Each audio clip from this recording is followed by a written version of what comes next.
Hi there, I'm April Sawtelle and welcome to my channel. Today I'm just going to be making a portable design wall. I'm going to be able to move this from area to area in my sewing room. I'm just using some foam insulation board that I got at Home Depot. These sheets come in 4 feet by 8 feet, but I'm just using parts and pieces of just recycled foam board. I had some pieces laying around from other things that we've done around our house, and I've have a piece actually left over too from the design wall I just did that is mounted to the wall.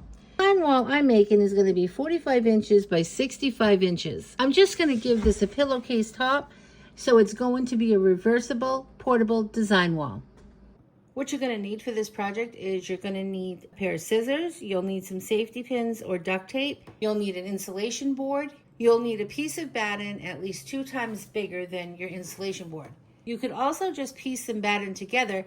You would just have to sew 3 sides instead of the 2. And that would work fine as well. I laid this on the floor and I just taped it where all the seams were. I'm just going to use batten. So what I did was I just turned the batten so the bumpy side would be on the insides for right now. I'm just going to make a pillowcase to go around this. I'm going to just pretend that this folder is the styrofoam. I'm just going to take a piece of batten and I'm going to fold it in half. So I have a fold here. I'm going to take the piece of styrofoam. I'm going to lay it right on the fold of the batten. I would do the same thing whether this was fleece, flannel, microfiber, or batten. I'm going to put it right on the edge. And what I want to do is I want to leave myself about 2 inches all the way around. And then I'm just going to take a ruler and I'm just going to make a 2-inch mark all the way around. I'm going to do the same on this side. Just go ahead and cut out your batten now. You're on the fold here, so just sew a 1-inch seam on one side and a 1-inch seam like on the bottom. Be sure you've got the bumpy step on the inside when you're doing this step. That way when you sew 1 inch down one side and 1 inch across the bottom, you'll be able to pull this right side out and it will be bumpy side out. But once you have your pillowcase on 3 sides here, you've got your fold, your seam, and your seam. I would trim the corners. I did not demonstrate that on the video. I should have done that. I'll just trim a little bit of that off there. Just because when I folded that over, it was pretty bulky. At least I would just do these 3 corners. Okay, so I've just trimmed these 2 corners and this top one because they had the seam there. Now pull this right side out. And then as I showed you in the video, you just take your finger and you push out your points. I just had a little too much bulk in the one that I did right here in the points, but it's fine. So now you've got your pillowcase. Now take your insulation board and push it right inside your pillowcase. You know, it doesn't fit like a glove and it's going to be a little stretchy. So 2 ways here. So this is where you take your safety pins or your duct tape. I said duct tape in the video and I ended up using safety pins. Just bring that up and we're going to find one side that we want to work on. So we'll work on this side. Let's just work on this side here with the seam. We're just going to roll it. This is not anything for beauty. This is just to have something to hang your blocks on. Fold, I'm going to take that corner and I'm going to fold that over and I'm just going to roll this in. I'm going to put pins in all the way across just to make that so it's nice and tight, just as I did in the demonstration. Or you can just lay duct tape if your duct tape will stick, and you can lay that across it. And then you're going to do the same to this other side. This is the open edge.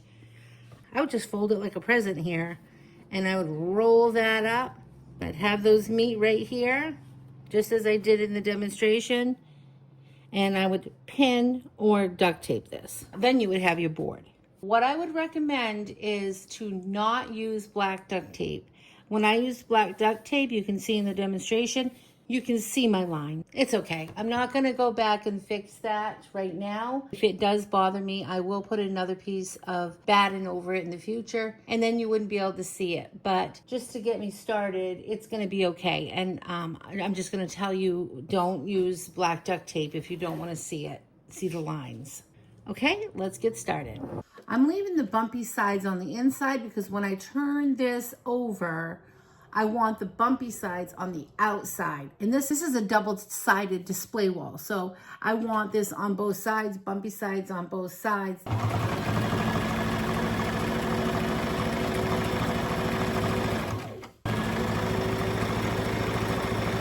back stitch at each corner, just to give it a little more stability.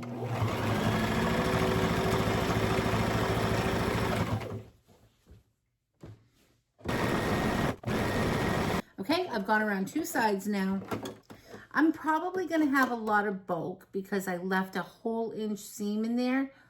I wanna try it. I just wanna see. I felt like I didn't wanna make a small seam. It might be too bulky. I might have to trim it down, but I'm thinking it's gonna work. I was looking for more stability. I don't know. I just thought making an inch seam might work best for this particular project. Now I'm just gonna turn this inside out and get the bumpy sides, so the bumpy sides out on both sides. Just gonna put my hand on the inside of this and I'm gonna follow the seam down so it just gets nice and straight. Just taking my finger and opening that seam up a little bit as I'm coming down with my finger. Just push a little bit with your finger here. Okay, that side didn't have a seam because that's where the fold was. I'm just gonna stand my board up. I hope this works. It sounded good in my head, so I was a little bit scared that it was gonna be too loose. So when I decided to go with the 1 inch seam, I was thinking this might have just a little more stretch to it so it would fit a little more snugly. And I think that that did do the trick. So we'll see.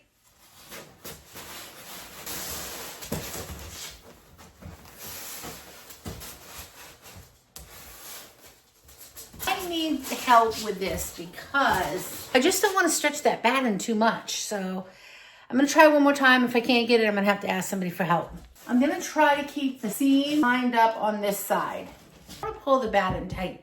If I pull the batting tight, I'm going to have stretch marks, and I don't want it to look all distorted either.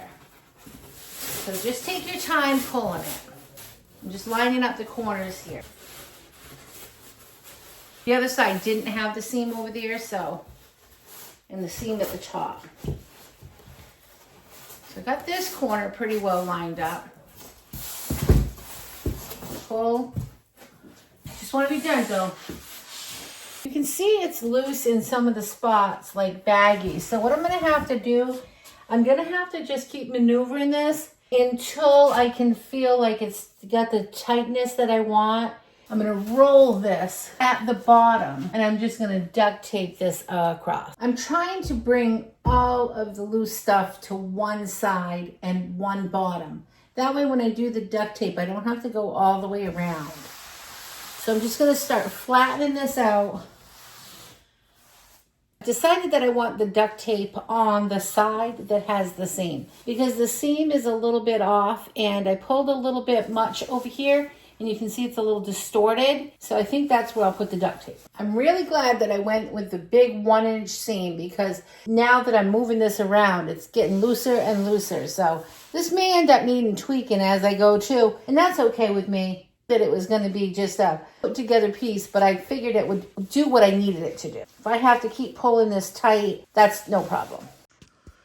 I decided to use some of these push pins just because it's just gonna be easy. I didn't have enough pins up here right now, so I'm just going to stick that in, roll that kind of, taut so everything's nice and straight, and I'm just going to push pin that right in there. I'll stick a couple of them here in the top. Okay, here's my board. I'm going to turn this around and show you both sides. Okay, and here's the other side. I'm calling this good for now. It's far from perfect. It's going to do exactly what I need it to do though. Let me put a couple of quilt blocks on there and see how they hold up. Okay, that's working great. Look at that, it sticks perfectly.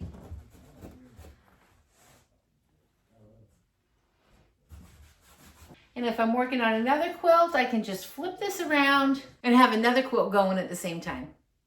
I hope you enjoyed this video. If you did, please like and subscribe. I'll see you next time. Remember to keep it simple. Have a great day. Thanks for watching.